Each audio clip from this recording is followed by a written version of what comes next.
প্রিয় ভাই বোনেরা, খুবই গুরুত্বপূর্ণ একটি ভিডিও হতে চলেছে। আশা করি আপনি শেষ পর্যন্ত দেখবেন। তারপরে প্রথম রাত নিয়ে বিশ্বনবী সাল্লাল্লাহু আলাইহি সাল্লাম বলেন, বান্দাকে যখন তার কবরে রাখা হয় এবং তাকে কবরে রেখে আপনজন শুধু এতটুকু দূরে চলে যায় যে তখনও ওই কবরস্থ ব্যক্তি তাদের জুতার শব্দ শুনতে পায়। রাসূল সাল্লাল্লাহু আলাইহি সাল্লাম বলেন, ঠিক সেই সময় তার নিকট দুজন ফেরেশতা এসে তাকে বসিয়ে প্রশ্ন করা শুরু করে। যখন সর্বপ্রথম মৃত ব্যক্তিকে শোয়া থেকে বসিয়ে দেওয়া হয়, তখন মৃত ব্যক্তির কাছে মনে হয় সূর্য ডুবে যাচ্ছে। সে বসে তার চক্ষুদ্বয় মুছতে মুছতে বলতে থাকে, তোমরা আমাকে ছেড়ে দাও, আমি নামাজ আদায় করব। সুবহানাল্লাহ। যেহেতু সূর্য ডুবে যাচ্ছে, সে মনে করবে আজ তো আসরের নামাজ আদায় করি নাই। তখন ফেরেশতাদ্বয় বুঝতে পারবে লোকটি দুনিয়াতে নামাজি এবং মুত্তাকি ছিল। ফেরেশতাগণ তখন তাকে বলবে, আপনি এখন কবরের জগতে, এখানে নামাজ রোজা কিছুই নেই, সুতরাং আপনি আমাদের প্রশ্নের উত্তর দিন। এবার ফেরেশতাগণ লোকটিকে প্রশ্ন করতে থাকবে, মান রাব্বুকা, তোমার রব কে? যদি সেই ব্যক্তি নেককার হয় তবে সে উত্তর দেবে, রব্বি আল্লাহ, আমার রব আল্লাহ, সে আল্লাহ যাকে আমি দুনিয়াতে একটি মুহূর্তের জন্য ভুলে যাইনি। তারপর ফেরেশতারা প্রশ্ন করবে, মান দিনুকা, তোমার দিন কি, তোমার জীবন ব্যবস্থা কি? যদি সে ব্যক্তি নেককার হয় তবে বলবে, দিনী আল ইসলাম, আমার দিন হচ্ছে ইসলাম, যার উপর সদা আমি অটল থাকার চেষ্টা করেছি, কখনো বিচ্যুতি হলে ইস্তেগফার করেছি। তখন ফেরেশতাদ্বয় মুস্কি হেসে প্রশ্ন করবে, মান হাযার রাসূল, এই ব্যক্তিকে? মৃত ব্যক্তি যদি নেককার হয় তাহলে বলবে, নবিয়্যিনা মুহাম্মাদুর রাসূলুল্লাহ, তিনি আমাদের প্রিয় নবী হযরত মুহাম্মদ সাল্লাল্লাহু আলাইহি সাল্লাম। এই প্রশ্নের উত্তর শুনে ফেরেশতাগণ বলবেন, আপনি মুহাম্মদ সাল্লাল্লাহু আলাইহি সাল্লামকে কিভাবে চিনতে পারলেন? এর আগে তো কখনো আপনি দেখেননি।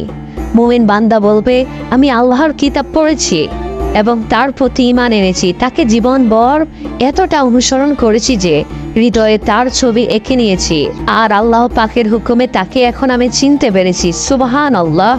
প্রত্যেক মানুষকে মৃত্যুবরণ করতে হবে, মৃত্যু থেকে পালিয়ে থাকার সুযোগ কারো নেই। মৃত্যুর পর মুমিনের প্রথম গন্তব্য কবর। যে ব্যক্তি ভালো আমল করবে এবং আল্লাহর সঙ্গে সাক্ষাৎ করার জন্য প্রস্তুতি নেবে, কবর তার জন্য সুখ ও আনন্দের ঘর হবে। আর যে ব্যক্তি খারাপ আমল করবে এবং আল্লাহর আনুগত্যের ক্ষেত্রে ত্রুটি করবে, কবর তার জন্য অন্ধকার ঘর হবে। এজন্য আল্লাহ তাআলা বলেন, কবরে মুনকার নাকির ফেরেশতার প্রশ্নের উত্তর তারাই দিতে পারবে যারা মৃত্যু পর্যন্ত ঈমানের পথে প্রতিষ্ঠিত ছিল।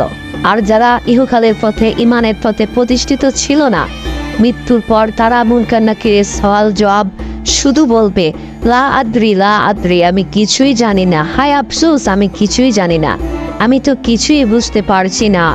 সুতরাং মুমিন বান্দা প্রশ্নের উত্তর দেওয়ার সাথে সাথে আল্লাহ তাআলা ঘোষণা করবে, আমার বান্দা সত্য বলেছে, অতএব তাকে জান্নাতের বিছানা বিছিয়ে দাও, তাকে জান্নাতের পোশাক পরিয়ে দাও, এছাড়াও তার কবরে জান্নাতের দিকে একটি দরজা খুলে দাও। সুবহানাল্লাহ। তারপর তার দিকে জান্নাতের স্নিগ্ধকর হাওয়া ও সুগন্ধি প্রবাহিত হতে থাকবে এবং ওই দরজা তার সীমা দৃষ্টি পর্যন্ত সুপ্রশস্ত করে দেওয়া হবে। সুবহানাল্লাহ।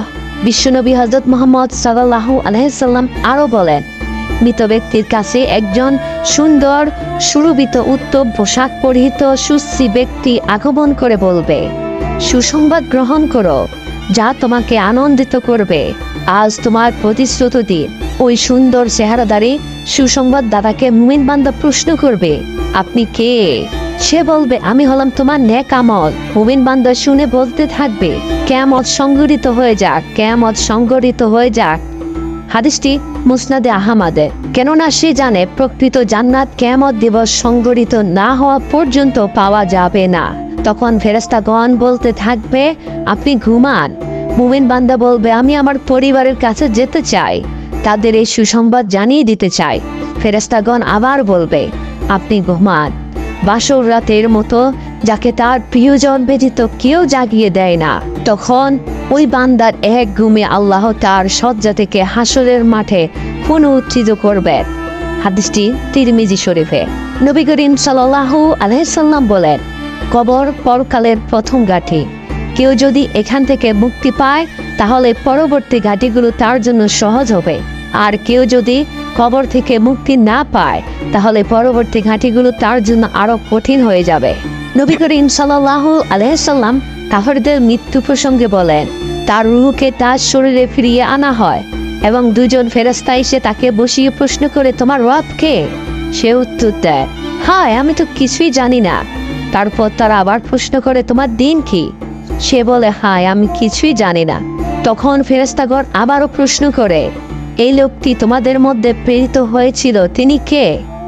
তখন ওই ব্যক্তি বলে, হায় আমি তো জানি না, আমি তো তাকে চিনি না।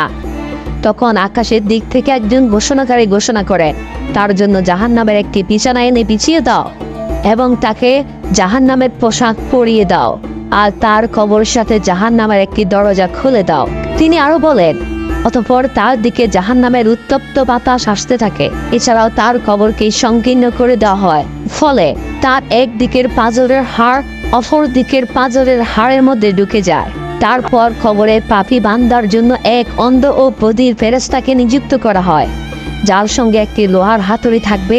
যদি এটা দ্বারা পাহাড়কে আঘাত করা হয় তাহলে তা ধুলোয় পরিণত হয়ে যাবে। মহানবী হযরত মুহাম্মদ সাল্লাল্লাহু